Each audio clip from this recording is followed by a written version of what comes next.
तो मैंने एक चीज़ महसूस किया जो कि आज से पहले मैं जब भी मेडल जीत के लेके आती थी तो मैं किसी एक गांव या उसके लिए मैं नहीं जीत के लाती थी। क्या हमारे ये संस्कार हैं, क्या हमारे समाज के ये संस्कार हैं या हमारे हरियाणा के ये संस्कार हैं कि बहन बेटियों को गाली देना? विरोध गांव के किसी एक भी इंसान ने, तिवाला गांव के किसी एक भी इंसान ने मेरा विरोध नहीं किया। मेरी गाड़ी के शीशे भी टूटे हैं, मेरा बेटा भी उस गाड़ी के अंदर था। अगर मेरे बेटे को कुछ हो जाता कौन जिम्मेवार था?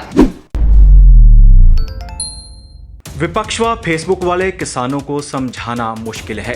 किसान आंदोलन केवल विपक्ष व फेसबुक वाले लोगों का जमावड़ा है, यह कहना है भाजपा नेत्री बबीता फोगाट का। बबीता फोगाट पत्रकारों के साथ बातचीत कर रही थी। उनका कहना है कि भोले भाले किसानों को बहकाया जा रहा है।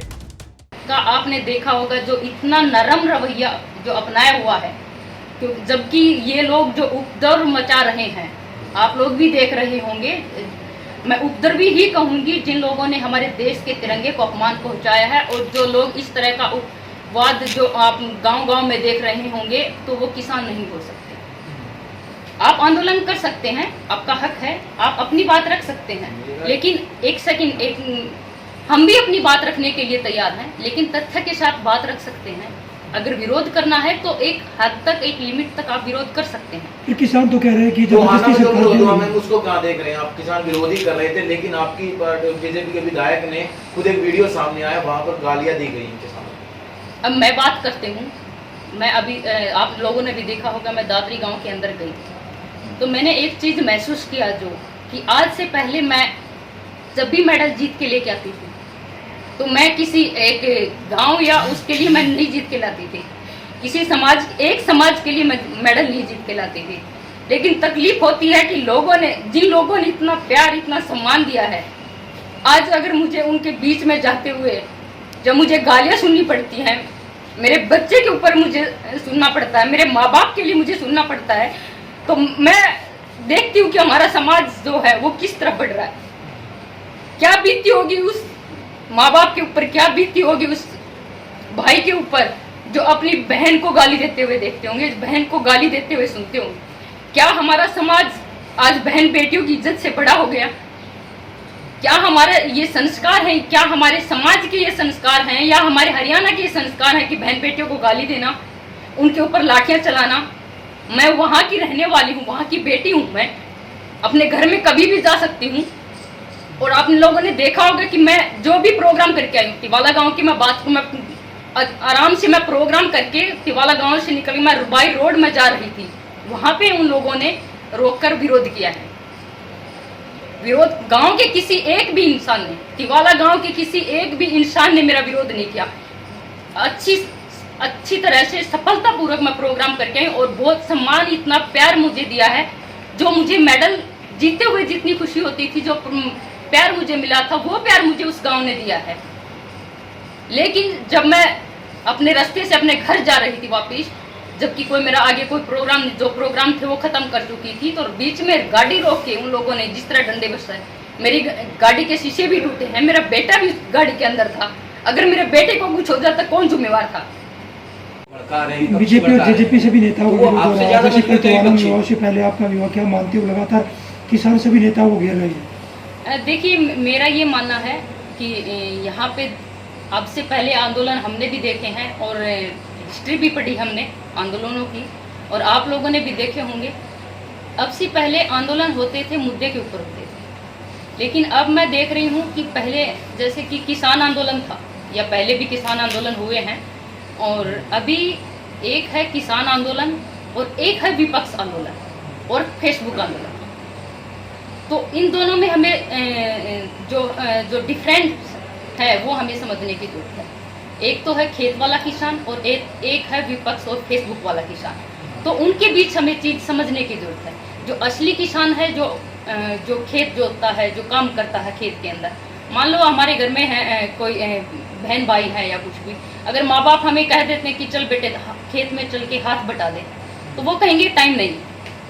और अगर आप ये कहेंगे कि चलो कि आपको वहाँ पे उत्पाद मचाना है, तो आपको 10 लोग तैयार मिल जाएंगे कि चलो वहाँ पे जाके ये करना। तो ये युवाओं को समझने की जरूरत है। ये दिशा से जो मैं कहूँगी दिशाहीन जो युवा हैं उनको एक रास्ता दिखाने की ज़रूरत है, उनको समझाने की ज़रूरत है और उनको समझने की ज़रूरत है कि ये जो हमारे समाज के अंदर जो लोग जो भ्रम फैला रहे हैं और जो युवाओं को जो भड़का रहे हैं उनको न भड़काएं। एक अच्छे समाज का हमेशा हमने देखा कि समाज का निर्माण अच्छे लोगों से बना है और उसको हमें जोड़ के रखना है उस समाज को, क्योंकि कल को आंदोलन भी खत्म होगा और हम सब लोग वहीं पे ही रहेंगे, आप भी वहीं रहेंगे और हम भी वहीं रहेंगे।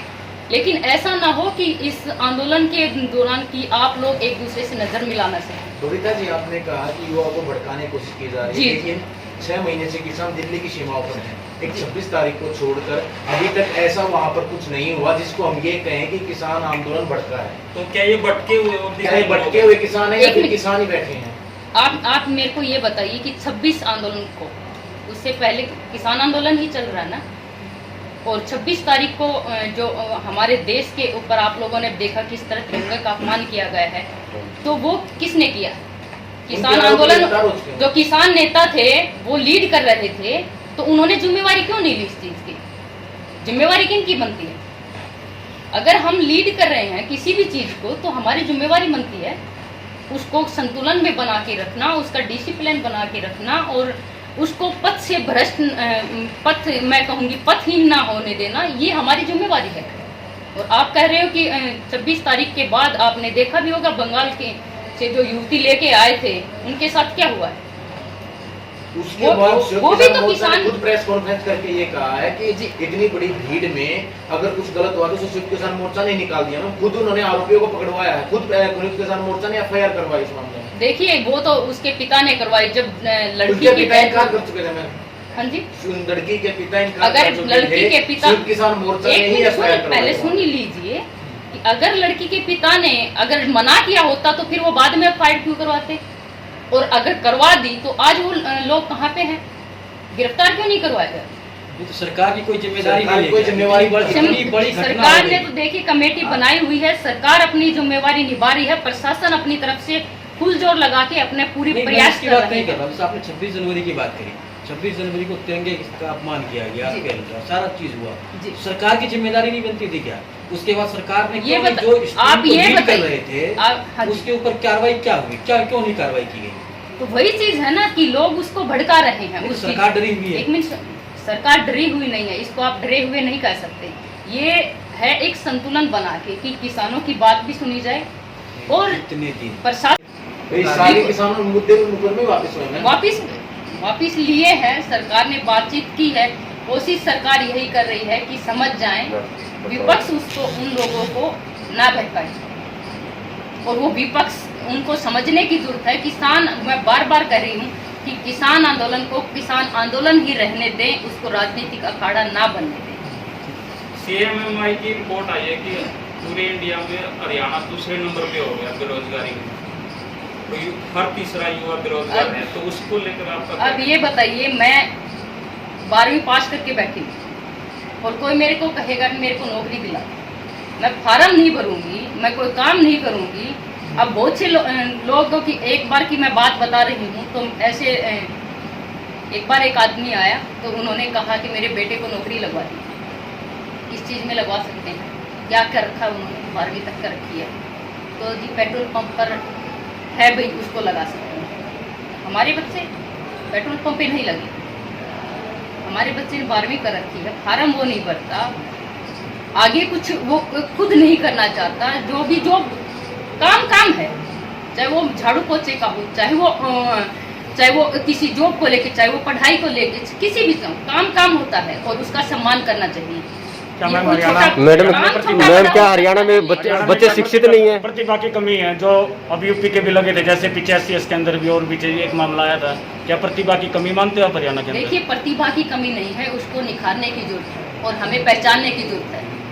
हम क्या करते हैं कि एक टाइम में थोड़ा बहुत करके और उसको फिर छोड़ देते हैं, ये हमारी जिम्मेवारी है। क्या कारण है मैडम कि 6 साल में बीजेपी प्रतिभा नहीं निखार पाई?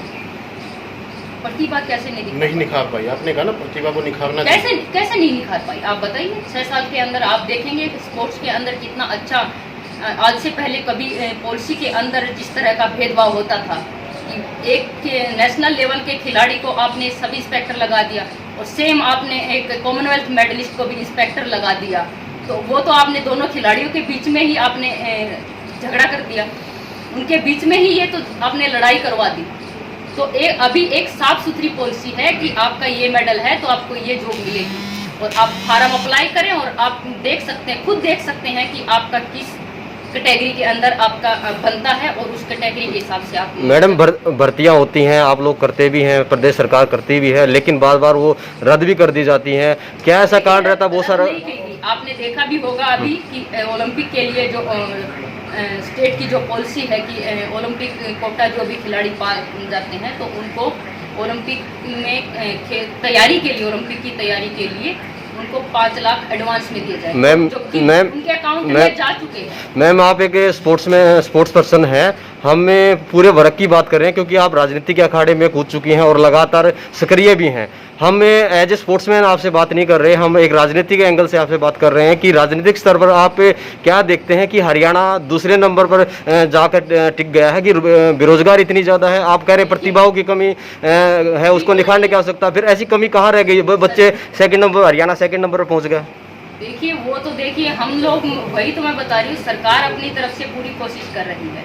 अभी आपने देखा भी होगा कि कोरोना काल के दौरान जो लड़कियां या जो बच्चे अपने माँ बाप को खो चुके हैं तो सरकार ने उनके लिए भी प्रावधान किया है और उनको बहनों के और एक सम्मान के तौर पे उनको जो है प्रोत्साहन दिया गया है। ठीक है, लगा है उससे क्या मानते हैं कि कुश्ती की कहीं साख खराब हुई है? आगे जो युवा पीढ़ी देखिए अभी जो भी फैसला लेगा कोर्ट लेगा और कोर्ट का जो निर्णय होगा हमें मंजूर होगा, हम यही मानते हैं। नहीं, कुश्ती की साख कहीं ना कहीं खराब। देखिए कुश्ती की जो है हर पहलवान जो भी होगा वो देखिए अपने एक चीज़ में देखता है कि हमें ओलंपिक का सपना वो देख के चलता है और वो उसी को देख के मेहनत करता है।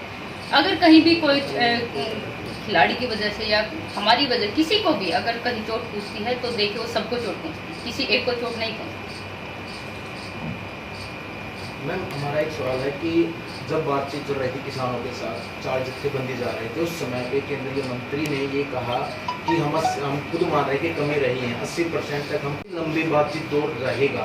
क्या किसानों को समझाने में और किसानों को और आगे तरह समझाने में दिक्कत नहीं आएगी? सरकार को ज़्यादा विरोध सहन नहीं करना पड़ेगा? देखिए मेरे को मैं ये बताऊंगी कि किसानों को समझाना मुश्किल नहीं है, किसानों को समझाना मुश्किल नहीं है। मुश्किल है तो विपक्ष वाले किसान और फेसबुक ये किसानों को समझाना मुश्किल है। मैम आपके अनुसार विपक्ष और जो दूसरे दल के किसान वही एक चीज और मैं कहूंगी इसके ऊपर कि जो कहते हैं कि मूर्ख होता उसको समझाया जा सकता है, लेकिन अनपढ़ होता है उसको भी समझाया जा सकता है, लेकिन जो अभिमानी होता है ना उसको समझाया नहीं जाता। तो किसान जो है वो भोला भाला किसान है और भोले भाला किसान अपनी बात रख के और बहुत अच्छे तरीके से किसान जो है वो बहुत इज्जत करता है और वो कभी भी नहीं चाहता कि उसके देश के, उसके तिरंगे के ऊपर कभी आ जाए। वो ऐसी हरकत कभी नहीं कर सकता और चाहे वो बेटी हो या बहन हो, वो उसकी इज्जत अच्छी तरह से करना जानता है। मैम जो हठधर्मिता है सरकार कर रही है, किसान कर रहे हैं। देखिए ये मैंने नहीं कहा, मैंने ये कहा है कि किसानों को समझाया जा सकता है, क्योंकि किसान भोला भाला किसान है, उसको पहला फुसला के ही यहाँ पे उन लोगों के बीच में भ्रम फैला के ये चीज़ फैलाई गई है। तो उस भ्रम को दूर करने के लिए सरकार अपनी पुरजोर कोशिश कर रही है और जो भोले भाले किसानों को बहकाया जा रहा है, हम कोशिश कर रहे हैं कि उनको समझाएं और बात तथ्य के सामने। आपके अनुसार किस प्रकार किसानों से बातचीत की जा सके ताकि जल्दी हल हो? बिल्कुल, देखिए सरकार कोशिश कर रही है, बातचीत करेगी और अब तक भी की है और इसका समाधान जो है सरकार जल्द निकालेगी। नई रिपोर्ट आई है, एक नई रिपोर्ट हिसार में विरोध हुआ, आज टोहाना में किसान इकट्ठे हुए हैं, लगातार लाठीचार्ज हिसार में भी हुआ और कल की नौबत आ गई। देखिए आप ये कह रहे हो कि लाठीचार्ज हिसार में हुआ, आप कह रहे हो ना हिसार में हुआ। आपने गुरनाम सिंह चंडूनी जी का बयान भी सुना होगा, वो खुद इस चीज़ को एक्सेप्ट कर रहे हैं कि जो लोग थे उन्होंने डीएसपी जो वहाँ के थे उनके ऊपर ट्रैक्टर चढ़ाने की कोशिश की। अब किसी आदमी को आप मारने की कोशिश करोगे तो फिर आप सोच सकते हैं कि आप क्या। सवाल ये नहीं है, सवाल ये है नहीं, कि सवाल- लगातार किसान विरोध कर रहे हैं, तो क्या सरकार के अब ये बताओ, आज ये जायज है किसानों का या नहीं है? आप ये बताइए, मेरे ऊपर कोई ट्रैक्टर चढ़ाएगा तो मैं क्या करूँ? अपनी जान मैं अपनी, आप लोग देख लीजिए, वीडियो के अंदर भी हैं, वो विपक्ष वाले अगर नहीं हो तो मैं जो कहोगे मैं देने के लिए तैयार हूँ। विपक्ष के लोग उस वीडियो के अंदर हैं, आप उस वीडियो के अंदर देख लीजिए, वहां पे जांच पड़ताल कराइए। अगर विपक्ष नहीं होगा तो मैं जो कहोगे करने के लिए तैयार हूँ। लेकिन ऐसे लोगों को हमें रोकना चाहिए, और रोकना पड़ेगा हमें। हम अपने घर में जब मर्जी जाएंगे, जब मर्जी आएंगे, वो हमारा घर है, हमारा परिवार है, जिन्होंने हमेशा हमें सिर पे बैठा के रखा, इतना प्यार दिया। ऐसा क्या हो गया, ऐसा क्या कर दिया मैंने कि आज मुझे मेरे ही घर के अंदर काले झंडे मुझे दिखाने पड़ रहे हैं? क्या ये यही हमारे संस्कार हैं? क्या ये हमारे संस्कार हैं? क्या ये हमारे किसान जो हैं, भोले भाले किसान, वो हमें काले झंडे दिखा सकते हैं? ये सोचने की बात है। बेटे क्या समाधान मानते हो आप इसका, इस समस्या का 2 क्या महीने से समाधान है? विरोध लगा हुआ है, देखिए, सरकार से कोई बात नहीं हो रही है। नहीं, सरकार अपनी तरफ से पुरजोर कोशिश कर रही है। एक चीज हमें समझने की जरूरत है, जो 40 जो किसान जो जाते हैं, 40 लोगों के बीच में आप भी देखते होंगे, कभी सहमति हुई है किसी चीज की? अगर हाई कोर्ट या सुप्रीम कोर्ट भी अगर कोई फैसला सुनाता है, 3 या 5 जज होते हैं उसके अंदर। आप 3 या 5 लोगों की कमेटी बनाकर भेज दीजिए, अगर कल ही उसका फैसला न हो जाए तो मेरे से जो कहोगे वो करने के लिए बुलाएगा तभी तो किसान जाएंगे। मैम, किसान खुद एक बार लेटर लिख चुके हैं कि हमें बातचीत के लिए बुलाया जाए। देखिए, सरकार बातचीत कर रही है और बातचीत से ही समाधान निकलेगा। आप लोग भी देख रहे हैं, बातचीत से ही समाधान निकलेगा। लेकिन किसान आंदोलन को राजनीतिक अखाड़ा ना बनाएं। मेरी ये रिक्वेस्ट है कि किसान आंदोलन को किसान आंदोलन ही रहे तो बेहतर है, उसको राजनीतिक अखाड़ा ना बनाएं। अगर किसान आंदोलन है तो उसके अंदर और दूसरे विपक्ष के नेताओं को एंट्री जाने की इजाजत क्यों है? सिर्फ किसान होने चाहिए ना वहां पे। अगर आप किसी भी नेता को नहीं जाने देते तो वो किसान आंदोलन है।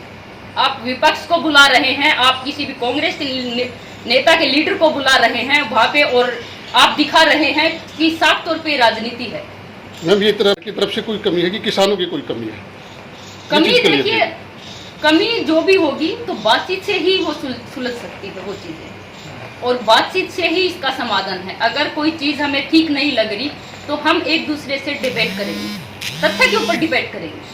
ये नहीं है कि बस ये चीज गलत है तो गलत, मैं बोल दिया कि ये चीज गलत है तो गलत है, ऐसा नहीं होता है। तथ्य के ऊपर बात करना और अपने जो विचार है वो सामने रखना। लेकिन अपने विचार रखोगे तो सामने वाले के विचार सुनने की भी तो हिम्मत होनी चाहिए, सामने वाले के भी तो विचार आने चाहिए। और सॉल्यूशन तभी निकलता है जब आमने सामने दोनों अपने तथ्य के साथ विचार रखेंगे और एक साझा उनका सॉल्यूशन निकलता है कि आपकी भी बात मानी जाएगी, हमारी भी बात मानी जाएगी, तभी एक सॉल्यूशन निकलता है। पेट्रोल डीजल की कीमतों में लगातार उछाल हो रहा है। अगर आप अपन गाँव में तो उसको कहाँ तक देखते हो आप? वही मैंने बताया कि हमारा समाज जो है वो बहन बेटियों की इज्जत करता है, और वो मेरा घर, मेरा परिवार है। वहाँ पे मैं 100 बार जाऊंगी और 100 बार आऊंगी। मेरे अपनों ने इतना सम्मान प्यार दे रखा है, मैं उसको जिंदगी भर नहीं भूल सकती। कुछ लोगों के लिए मैं अपने घर में जाना नहीं छोड़ सकती।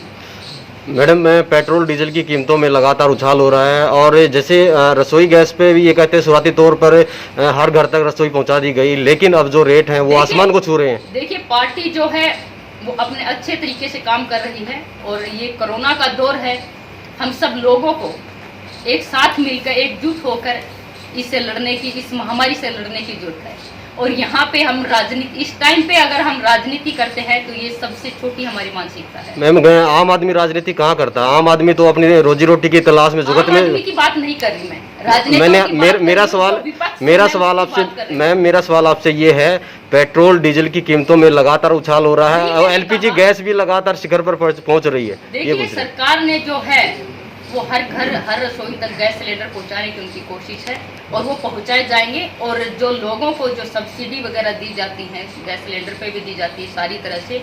और अभी आपने देखा भी होगा कि सरकार ने खाद के ऊपर भी सब्सिडी दी है। तो ये एक तरह से किसानों के लिए और एक आम आदमी के लिए ही बहुत अच्छी, मैं कहूँगी कि सरकार की पहल है, और उन्होंने जो फैसले लिए हैं वो आम आदमी के हित में। रसोई का सामान भी इतना ज्यादा महंगा हो गया, दालें इतनी महंगे हो गए, कहते थे कि दाल रोटी खा के आदमी गुजारा कर लेगा, लेकिन दालें इतनी महंगी हो गई, तेल इतना महंगा हो गया, आम आदमी कहाँ से गुजारा करेगा? देखिए, आम आदमी जो है वो हर चीज़ों को समझता है, चाहे आप हो या मैं हो, हर कोई अगर कोई भी मुसीबत आती है, समाज के ऊपर आती है, परिवार के ऊपर आती है, तो हम सब मिलके उस चीज़ से लड़ते हैं और हम सब मिलके एकजुट होके उस चीज़ से निकलते हैं। तो ये एकजुट होके निकलने का टाइम है, चाहे क्योंकि अभी हम कोई राजनीति अखाड़ा, मैं कहूँगी कि राजनीति की बात ना करें तो बेहतर होगा, क्योंकि ये टाइम हमारा कोरोना का टाइम है और इस महामारी से लड़के हमें एक दूसरे के साथ मिलके और कोरोना से हमें जीतना है। क्या कार्यक्रम था, किसको लेकर आज प्रेस वार्ता कर रही हो? देखिए, यही है कि आप लोग देख भी रहे होंगे कि किस तरह जो भाजपा के जो कार्यकर्ता हैं या फिर नेता हैं वो गांव में जाते हैं तो उन लोग विरोध करना। देखिए, किसी भी चीज़ का विरोध आप एक हद तक एक लिमिट में कर सकते हैं, लेकिन किसी के ऊपर हमला करना वो गलत है। उसी विषय से जुड़ के और मैंने आप लोगों को बुलाया और ये प्रेस कॉन्फ्रेंस रखी है कि मैं अपनी बात जो है वो लोगों तक पहुंचाऊं और आप लोगों के माध्यम से उसके लोगों तक वो बात पहुंच सके। इस पे आपकी सरकार क्या कर रही है? सरकार आपकी है, किसान 6 महीने से बैठे हैं यहाँ, जी। आपको अपने ही घर में बंधक बना दिया इन लोगों ने। आपके अनुसार चंद मुट्ठी भर लोग हैं, फिर इनके साथ क्यों नहीं बातचीत हो रही है? समाधान क्यों नहीं निकाला जा रहा है? देखिए, सरकार अपनी तरफ से पूरी कोशिश कर रही है और आप लोगों ने देखा भी होगा कि सरकार ने 12 दौर की जो वार्ता हुई है उसके दौरान यही हुआ है कि तीनों कानून के अंदर अगर कोई आपको डाउट लगता है तो डाउट दूर करने के लिए हम हैं। अगर कुछ आपको ऐसा लगता है कि भाई उसमें कुछ बदलाव होना चाहिए तो सरकार वो करने के लिए तैयार है, लेकिन हमें उसके लिए हमें आगे आकर और निष्पक्ष एक किसान बनके वो अपनी बात रखें तो बेहतर होगा। नहीं, वो तो उनकी तो एक बार डिमांड है कि तीनों कानून वापस लिए जाए। तो ये तो एक है, वो जो भी है, ये तो समझाने में सरकार फेल हो रही है ना। आखिर कब तक?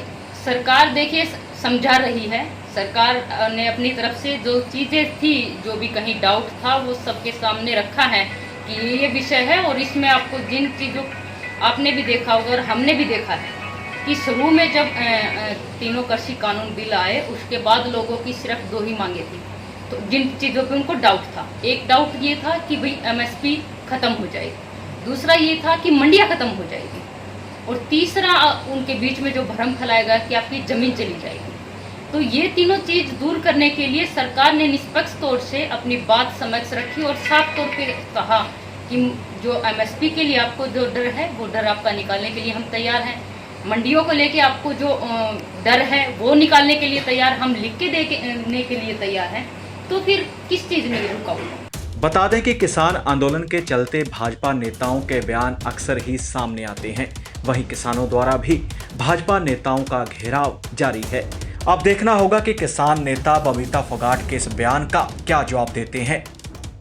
Bureau report D5 channel Hindi.